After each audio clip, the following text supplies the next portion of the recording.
Good morning, good afternoon, good evening. This is Alan Burgos from the hashtag Walk with Lan channel. Welcome and welcome back to our channel. Guys, if you are not yet subscribed to our channel, please do it so now so that you can be a part of this growing family. Officially, we are now 9,456 subscribers. Thank you so much, guys. Malapit na po tayo sa ating minimithi na 10,000 subscribers milestones. Maraming salamat po sa inyong lahat. Okay, so pag-usapan po natin dyan ay pag-usapan po natin ay yung dyan sa Maynila, no?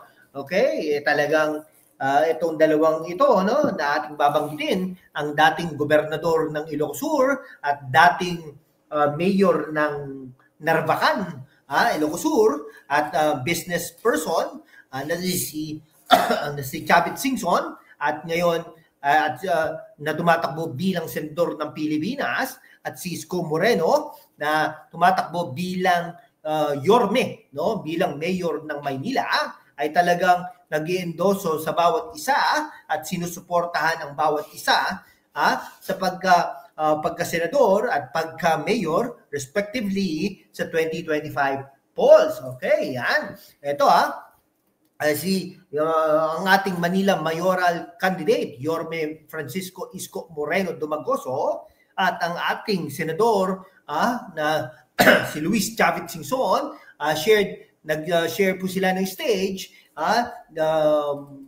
nung kahapon lang, no?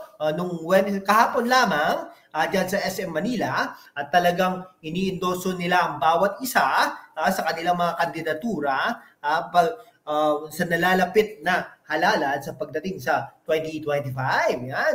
Talagang nagsalita pa sila, in-address pa nila yung crowd of approximately 1,000 senior citizens. Sabi ni Isko Moreno, clear na clear sa kanya na yung welfare ng mga senior citizens ay talagang would be a top priority. Talagang pag siya ay nagkaroon ng pagkakataon na maging mayor ulit ng Maynila. Siyempre, no, sisiguraduhin yan ng mga taga-Batang Maynila na magtagumpay ang kandidatura ni Yorme Isko Moreno. No? Talagang dinitalye pa ni Yorme Isko Moreno ang kanyang plano na parang to enhance yung healthcare services. Yan po ang butihing mayor, Hindi po katulad ng ibang mayor. Ang pamantayan po natin, ang gold standard po natin ay si Yorme Isko Moreno Dumagoso. No? Mag-provide siya ng financial assistance. Excuse me po.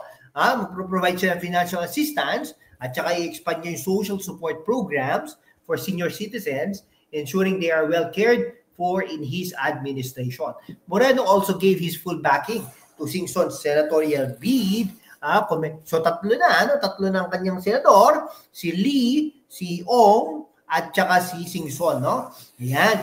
Commenting his long-standing commitment to public service, Moreno then urged the people of Manila to support Singson, emphasizing his experience and dedication in governance. Yan po siyempre, sa kabilang panig, return the compliment, si Singson din ay inendorso si Moreno, si Yorme Isko Moreno Dumagoso sa kanyang pagka-mayor, sa kanyang pagtakbo bilang mayor ng Maynila, no? Talagang pinuri pa ni dating gobernador Singson ang kanyang ang katrabaho ni Yorme Isko Moreno, ang mga resibo na ginawa niya sa Maynila. Marami-rami po yan, Pakibanggit nga po dyan sa comment section kung ano po ang nagustuhan nyo sa mga resibo ni Yorme Isko Moreno dyan sa Maynila. At saka sabi pa ni dating Gobernador Singson ay talagang kumpiyansa siya na ang abilidad ng ating Yorme Isko Moreno ay talagang mag-bring ng positive change to the city. Kasi nga naman, marami na po itong nagawa. Talaga, si Singson naman also outlined his campaign priorities, including his push for expansion of electric jeeps as part of the broader effort to modernize the public transportation system and reduce pollution. Di ba? Mas talagang bagay na bagay sila dahil nga naman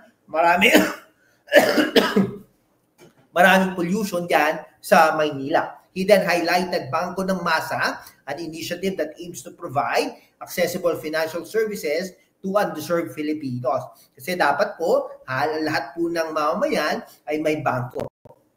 He then highlighted Bangko ng Masa, an initiative that aims to provide accessible financial services to underserved Filipinos. Singson and Moreno are positioning themselves to address key issues facing the country with a shared focus on public service and improvement. Okay, sige po hanggang dito na lang po mga kaibigan ko. Maraming salamat po sa inyong lahat. Mabuhay po kayo.